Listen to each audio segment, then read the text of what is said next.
Itaewon, tu veux qu'on filme? Je me mets dans ton panier. On fait une petite vidéo, comme hier? On va raconter tes galères aujourd'hui. Salut tout le monde, bienvenue sur ma chaîne Itaewon Eurasier. Donc aujourd'hui, je vais vous raconter un peu les 5 plus grandes frayeurs qu'on a eues en seulement 10 jours avec notre petit loulou. Donc pour vous donner un peu de contexte, on est des jeunes parents de chiots. C'est notre tout premier chien et du coup, comme vous pouvez l'imaginer, notre niveau d'anxiété, il est au max. On apprend en marchant et on en a déjà vu toutes les couleurs en seulement 10 jours. On va vous raconter ça. C'est parti. L'histoire du vomi surprise. Un matin, Itaewon, il commence à vomir. D'abord de la bile, puis ses croquettes, puis un gros morceau de plastique noir, gros comme une pièce de 5 francs. Alors oui, pour ceux qui sont nés après 1983, je vous mets une pièce de 5 francs à l'écran. Ça va? Vous n'êtes pas blessé, monsieur? Tout va bien. On était vachement sous le choc, on ne savait pas quoi faire, on se demandait d'où ça pouvait venir, on se demandait si c'était un chantier où on s'était baladé, du jardin, enfin c'était un mystère total. Et direction le véto, on était en panique totale, et après un examen, la vétérinaire nous dit que c'est juste quelque chose qu'il a ingéré, que ça arrivait souvent avec les chiots et que c'était pas grave du tout. Petit anti-vomitif, pansement gastrique pendant 3 jours et tout allait bien à nouveau. On s'en voulait terriblement parce qu'on se demandait quand est-ce qu'il a pu manger ça. Heureusement, le lendemain, tout était revenu à la normale. Oh, frayeur surmontée. Le médaillon maudit. Lors d'une de nos balades habituelles, Itaewon, qui est toujours curieux, il commence à sniffer les égouts. On va vous faire une reconstitution des événements. Donc il sniffe tranquillement quand tout à coup, il se met à cuiner, à tirer sur son collier, il commence à s'étrangler. Il crie, mais c'était strident, hein. Panique totale encore une fois. On pensait vraiment qu'il y avait des animaux dans la canalisation qui le tiraient vers le bas. En regardant de plus près, on découvre que son médaillon, en fait, il s'était coincé dans la plaque d'égout et qu'il fallait juste agir rapidement et retirer le collier. On s'est assis au bord de la route, on l'a câliné un peu, on lui a donné des réconforts. 5 minutes plus tard, on a continué notre balade et devinez ce qu'il a à nouveau sniffé, exactement comme avant, une plaque d'égout. Donc le trouble de stress post-traumatique, il connaît pas. Tant mieux. La solitude et le verre en péril. Oh, alors là, c'était la première fois qu'on laissait Itaewon seul à la maison, après quelques jours. On a installé des caméras de surveillance à l'intérieur pour garder un œil sur lui, et on est parti. On vérifiait tout le temps la caméra de surveillance, on le voyait jouer avec son Kong, tout allait bien.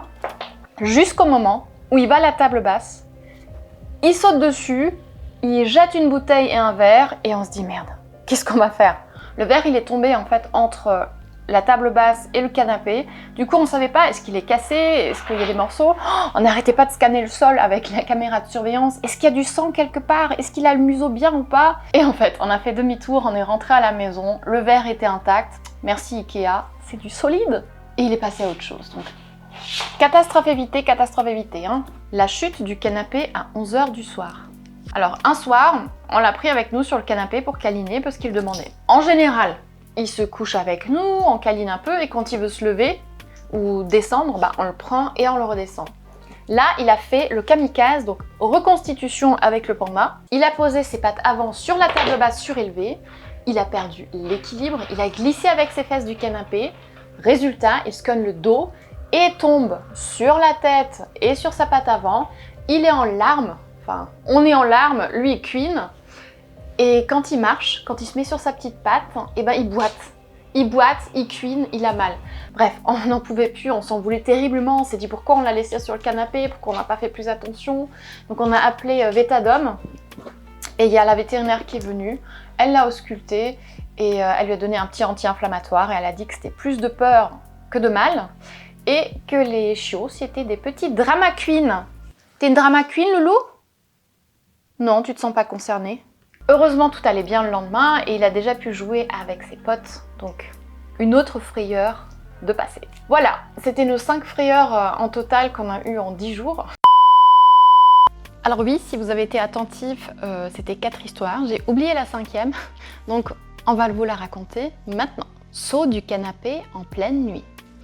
Ok, donc la première nuit où on l'a laissé dormir seul en bas, nous on était en haut, c'était tout un drame. Donc il a fait un drame pas possible, il a hurlé comme un petit loup, classique hein, pour la première fois, c'est un bébé. Sur la caméra, on le voyait nous chercher partout, on le voyait hurler. C'était très drôle parce que c'est un petit loup tout mignon, tout petit qui hurle.